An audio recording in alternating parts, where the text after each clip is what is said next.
बच्चों, आज आपके लिए लेकर के आए हैं हिंदी में सब्जेक्टिव क्वेश्चन, वो भी मोस्ट इम्पॉर्टेंट क्वेश्चन। ठीक है, इस वीडियो को मिस नहीं करना। और जितना भी क्वेश्चन, मात्र इस वीडियो में आपको 10 सब्जेक्टिव क्वेश्चन देंगे। ठीक है, जिसमें से आपको 7 से 8 क्वेश्चन फिक्स है कि लड़ जाएगा। ठीक है, इसलिए वीडियो को शुरू से लेकर के अंत तक देखिएगा। ठीक है, और कॉपी में जितना भी क्वेश्चन 10 क्वेश्चन लिखा रहे हैं आप लोग लिख लीजिएगा। ठीक है, पीडीएफ नहीं देंगे क्योंकि आप लोग पीडीएफ देते हैं तो याद नहीं करते हैं। अगर आप कॉपी में इससे लिखिएगा तो याद होगा। ठीक है, तो चलिए सबसे पहला क्वेश्चन देख लेते हैं।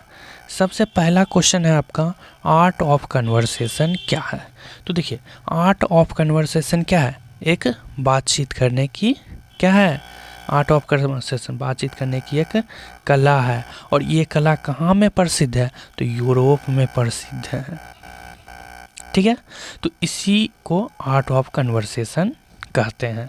अब देख लीजिए, लिखना क्या है कॉपी में, ये लिख लीजिए। यह बात करने की ऐसी कला होती है जिसमें बातचीत के दौरान चतुराई के साथ प्रसंग छोड़े जाते हैं जिन्हें सुनकर अत्यंत सुख मिलता है। यह कला यूरोप के लोगों में ज़्यादा पाई जाती है। इतना लिख दीजिएगा तो आपको 2 मार्क्स फिक्स है, दे देगा।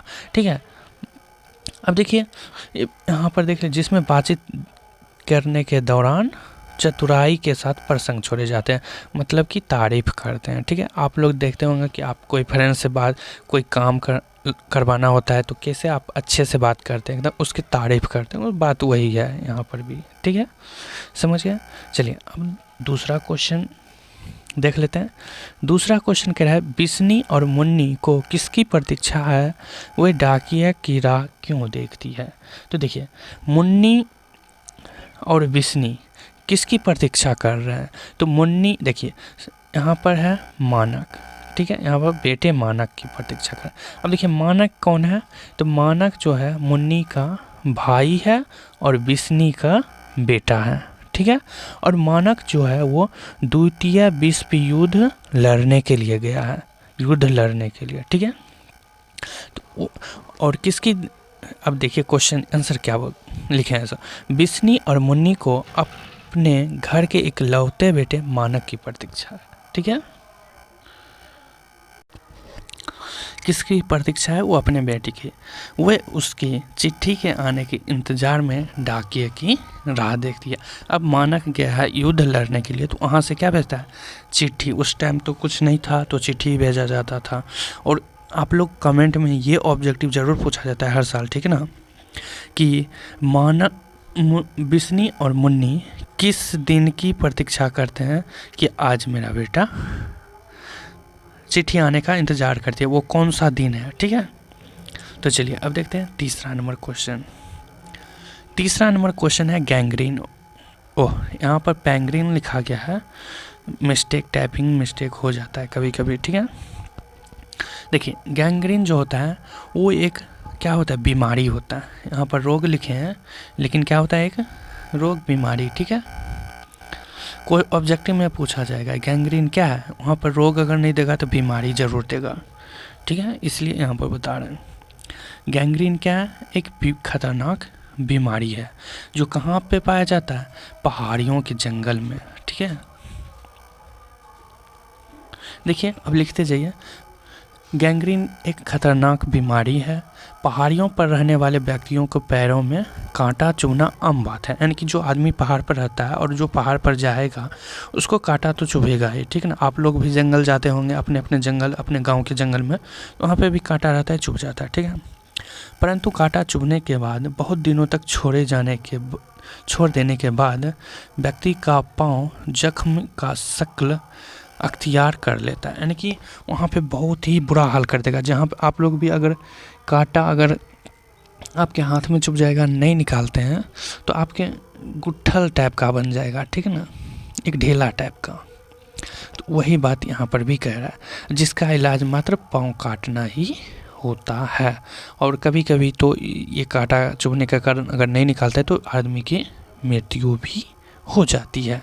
तो वही बात यहाँ भी लिखे हैं, कभी कभी तो इस रोग से पीड़ित रोगी को मृत्यु भी हो जाती है।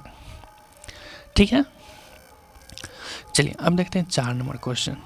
4 नंबर क्वेश्चन कह रहा है उत्सव कौन और क्यों मना रहे हैं। देख लेते हैं। उत्सव जो है वो शासक वर्ग के साथ साथ पूरा शहर के लोग मना रहे हैं, या यूँ कहा जा सकता है कि उत्सव मनाया जा रहा है। उत्सव के आधार पर सेना की विजय पर यह संदिग्ध है कि किसकी विजय हुई है। इतना लिख दीजिएगा, 2 मार्क्स में पूछा जाता है और ज़रूर आएगा।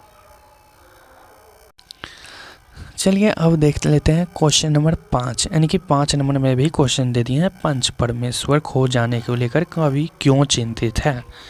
अब देखिए, पंच परमेश्वर कहे जाने का मतलब यहाँ पे है कि आप लोग अपने अपने गांव में देखते होंगे कि पंचायती, ठीक है, पंचायती को ही लगभग में पंच परमेश्वर इसी टाइप से लिया गया है। ठीक है, देखिए आंसर में पूंजी बढ़ी, रोशनी आया, चौका चांद फैले, टीवी आया, और गांव की संस्कृति जो मूल्य आधारित थी उस चौका चांद में खो गई।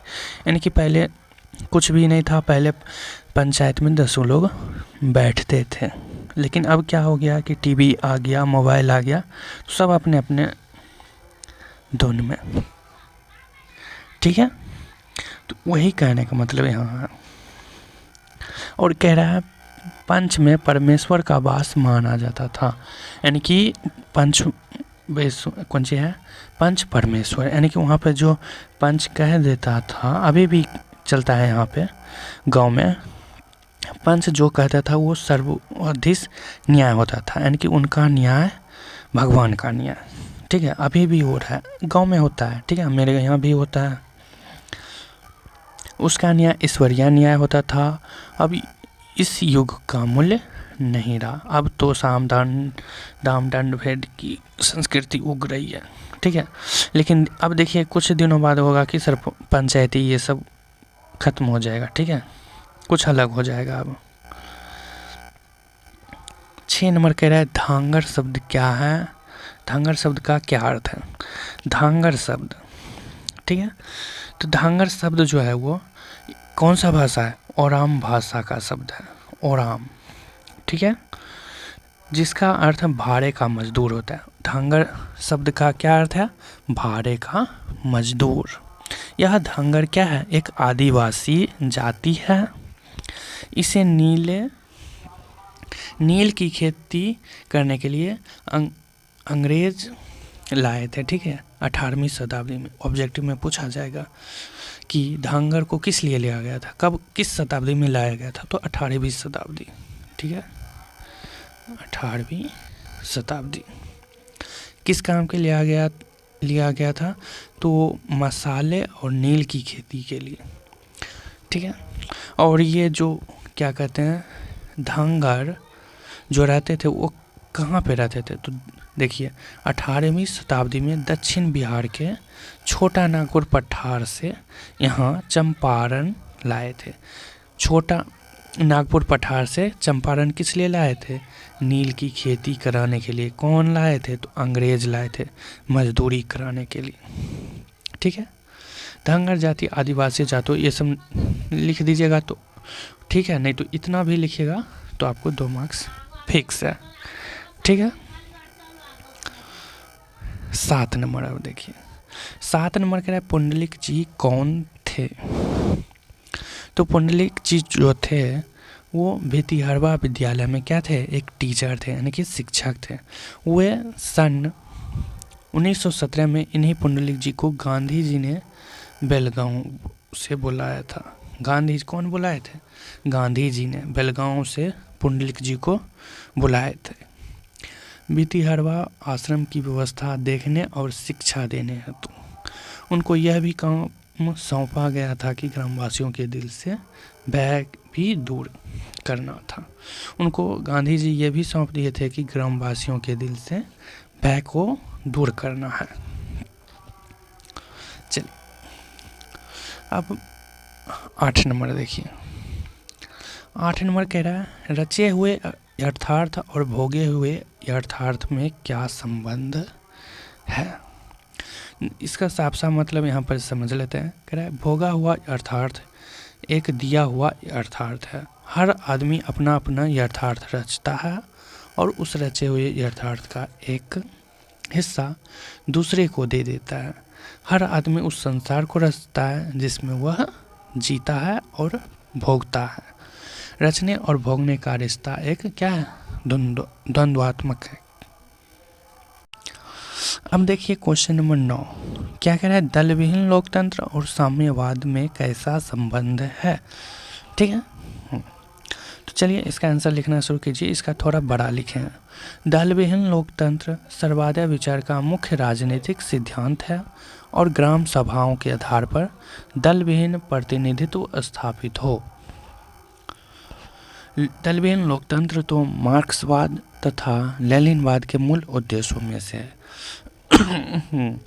ये ऑब्जेक्टिव में किस टाइप का पूछेगा, दल विहीन लोकतंत्र और साम्यवाद में कैसा संबंध है, तो ऑब्जेक्टिव में ऑप्शन दे देगा मार्क्सवाद तथा लेनिनवाद के मूल उद्देश्यों से, इस टाइप का पूछेगा। ठीक है, इसको ये पॉइंट याद रखिएगा।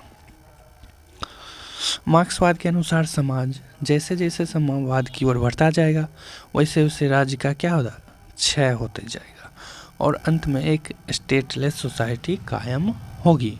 वह समाज अवश्य ही लोकतांत्रिक होगी, बल्कि उस समाज में लोकतंत्र का सच्चा स्वरूप प्रकट नहीं होगा और वह लोकतंत्र निश्चय ही दलविहीन होगा। ठीक है, चलिए 10 नंबर अब देख लेते हैं, लास्ट है। 10 नंबर कह रहा है प्रवृत्ति मार्ग और निवृत्ति मार्ग क्या है। तो सबसे पहले प्रवृत्ति मार्ग देखिए। कह रहा है प्रवृत्ति मार्ग को गृहस्थ जीवन की स्वीकृति का मार्ग है, यानी कि घर में जो महिला काम करती है उसको गृहस्थी कहते हैं। ठीक है, तो घर का जो काम करता है उसको क्या कहते हैं, गृहस्थी। उसी को क्या प्रवृत्ति मार्ग कहा गया। दिनकर जी के अनुसार गृहस्थ जीवन में नारियों की मर्यादा बढ़ती है, मतलब कि घर में जो काम करते हैं नारी ही करते हैं, औरत ही करते हैं, तो उसका घर का काम जो करते हैं उसका क्या होता है, उसका मान बढ़ता है, सम्मान बढ़ता है। जो पुरुष उस गृहस्थ जीवन को अच्छा मानते हैं उन्हें प्रवृत्ति मार्ग माना जाता है। जो पुरुष गृहस्थ जीवन को अच्छा मानते हैं उन्हें क्या कहता है, प्रवृत्ति मार्ग। और जो नहीं मानेगा क्या कहलाएगा, निवृत्ति मार्ग। ठीक है, निवृत्ति मार्ग गृहस्थ जीवन को अस्वीकार करने वाला मार्ग है, बात वही है। ठीक है, जो नहीं मानेगा उसको निवृत्ति मार्ग कहेंगे। गृहस्थ जीवन को अस्वीकार करना नारी को अस्वीकार करना है। निवृत्ति मार्ग से नारी का मान मर्यादा गिरती है। देखिए वही बात है ना, तो इतना ज़रूर लिख लीजिएगा। सब क्या कहते हैं उसको, MVVI मोस्ट इम्पॉर्टेंट। ठीक है, मोस्ट VVI ऑब्जेक्टिव। इस वो सब्जेक्टिव है तो इसको अच्छे से लिख लीजिए, याद कर लीजिए, रट लीजिए। कम समय के लिए ये बहुत ही इम्पोर्टेंट, इसीलिए हम 10 ही दिए याद करने के लिए।